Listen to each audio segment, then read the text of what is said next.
আপনাদের সার্বিক অংশগ্রহণ চাচ্ছি এবং প্রতিটি পদে আপনারা আমাদেরকে অনুপ্রেরণা যোগাবেন, আমাদেরকে গাইড করবেন, আমাদেরকে ভালো মন্দ পরামর্শ দিবেন, যাতে করে আমরা এটাকে সুন্দরভাবে শেষ করতে পারি।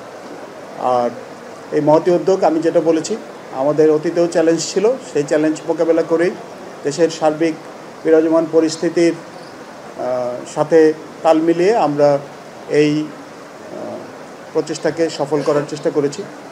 এবং ভবিষ্যতের যে চ্যালেঞ্জ, আমি মূল চ্যালেঞ্জটা বলেছি তহবিল সংগ্রহ, সেটাকেও আমরা ইনশাল্লাহ চেষ্টা করব সবার সহযোগিতা নিয়ে সফলভাবে যাতে আমরা সমাপ্ত করতে পারি। 2 বছর একটা দীর্ঘ সময়, 2 বছরে অনেক খরচ হবে, তবে আমরা সবাই যদি আন্তরিক থাকি এবং আমরা যদি কয়েকজন ভালো পৃষ্ঠপোষক জোগাড় করতে পারি, তাহলে আমার বিশ্বাস আমরা এটা সফলভাবে শেষ করতে পারব। আমরা আমাদের অতীত অভিজ্ঞতা থেকে যেটা দেখেছি, যেটা আমাদের কমিটির আহ্বায়ক রেডমেল মাকসুস উল্লেখ করেছেন, 2016-তে আমরা যেই আয়োজনটা করেছিলাম, সেই আয়োজনের ফল হিসাবে আমরা বেশ কিছু উদীয়মান সাঁতারুকে পেয়েছি, যারা বিগত 10 বছরে ছেলেরা এবং মেয়েরা তারা বাংলাদেশের সাঁতার অঙ্গনে তাদের প্রতিভা স্বাক্ষর রেখেছে এবং সফলতার পরিচয় দিয়েছে। আমার বিশ্বাস এবারেও আমরা যদি ভালো প্রশিক্ষক জোগাড় করতে পারি, আমরা যদি সুন্দরভাবে প্রশিক্ষণটাকে চালিয়ে নিতে পারি, তাহলে আমার বিশ্বাস আমরা আগামী 8 থেকে 10 বছরের জন্য ভালো সাঁতারু খুঁজে পাবো। যেই বিষয়টা গুরুত্বপূর্ণ, আমরা ওখানে বসে আলোচনা করছিলাম, কার্যনির্বাহী কমিটির সদস্যবৃন্দ এবং সহসভাপতিবৃন্দ তারাও যেটা মতামত দিচ্ছিলেন যে আমরা যদি একজন ভালো প্রশিক্ষক পেতাম, দেশ থেকে হোক বিদেশ থেকে হোক, এবং তাকে যদি উপযুক্ত সম্মানী দিয়ে তাকে যদি আমরা রাখতে পারতাম, তাহলে আমার বিশ্বাস আমরা আরও ভালো ফলাফল আশা করতে পারতাম।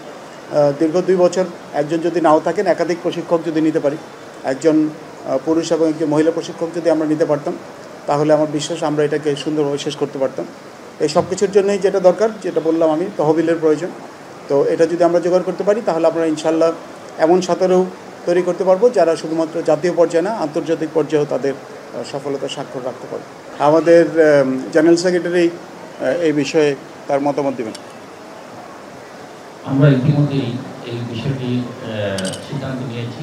গতকালকেই সিদ্ধান্ত হয়েছে যে আমাদের যিনি বর্তমানে বিদেশি কোচ আছেন, যেহেতু আপনারা জানেন যে এসএ গেমস হবে না, সেক্ষেত্রে আমরা এই কোচকে দিয়ে আমরা লেভেল 1, 2, 3 অন্তত করিয়ে রাখবো এবং আমাদের দেশীয় যারা কোচ আছেন, যাদের আধুনিক যে টেকনোলজিগুলো জানা দরকার, সেগুলোর জন্য আমরা ওয়ার্ল্ড অ্যাকোয়াটিক্স থেকে যোগাযোগ করে স্পেশালিস্ট আনবো, যেন তাদের মাধ্যমে আমরা আরও তাদেরকে অভিজ্ঞ করে তুলতে পারি।